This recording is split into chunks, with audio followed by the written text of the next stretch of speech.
Hi everyone, Don Genova here with another edition of Foodie Friday for Russell Books. This week I have two cookbooks for you, one which can be described as irreverent and the second one that can be described as reverential. The first one is definitely irreverent. It's called Bad Manners, Brave New Meal, Fresh as Bleep Food for Every Table. And this is by a team of Matt Holloway and Michelle Davis. They used to be called Thug Kitchen. There's a huge backstory as to why they changed their name to Bad Manners, but here they are with a book that is all about vegan food and a couple of really neat recipes in here that I made. The first one is a Swiss chard puttanesca, and basically it's like pasta puttanesca, but without the noodles. You're making the Swiss chard into noodles, so you're cutting it against the leaves, across the leaves, and you're really adding flavors to that chard. It's still the star of the dish, but you're adding some flavor with canned tomatoes, Kalamata olives, capers, and balsamic vinegar, and it makes a very satisfying meal. Secondly, from this book, I made a sticky tofu with sweet sesame sauce.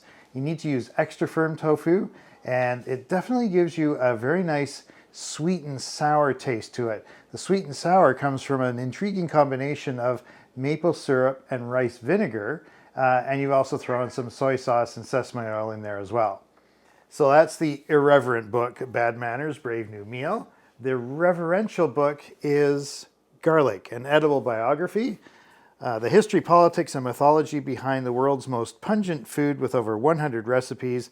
It's by Robin Cherry, and the full first half of the book is about the information about garlic, everything you wanted to know about garlic but was afraid to ask.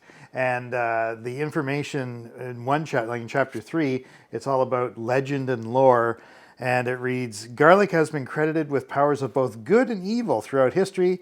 It's been associated with the devil and used by witches to cast evil spells. On the flip side, it's been a source of luck and protected both people and animals from demons, witches, the evil eye and plague, vampires, and the occasional troll.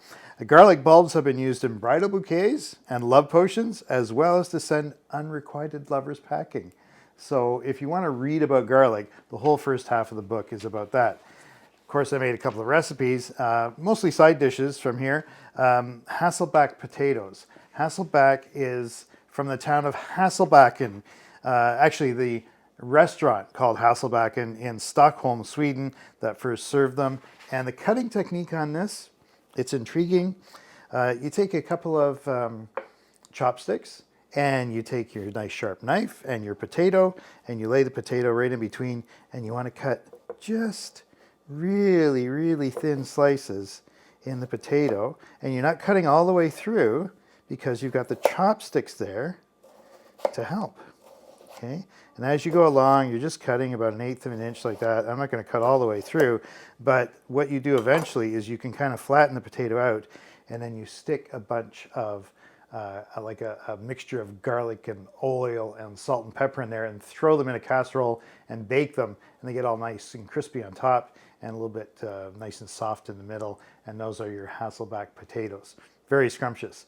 The second recipe from this book was a broccoli rabe, otherwise known as rapini, with toasted garlic and anchovies. And you can also find this, you'll find it at rapini, broccoli rabe, or you could even use broccolini if you wanted to, or you could just get some long broccoli bunches and slice them lengthwise to make kind of spears out of it.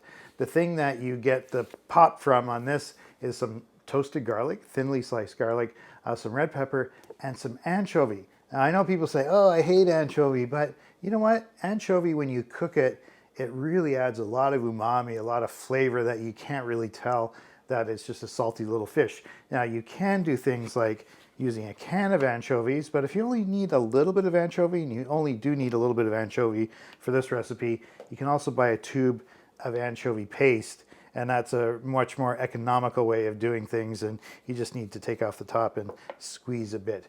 Don't use it on your toothbrush. That might be a little bit too much of a surprise. So there's the reverential book and the irreverent book from Russell Books this week. You can find them both at great prices at Russell Books in downtown Victoria on Fort Street, or hit them up on russellbooks.com. I'm Don Genova for Foodie Friday, and we'll see you next time.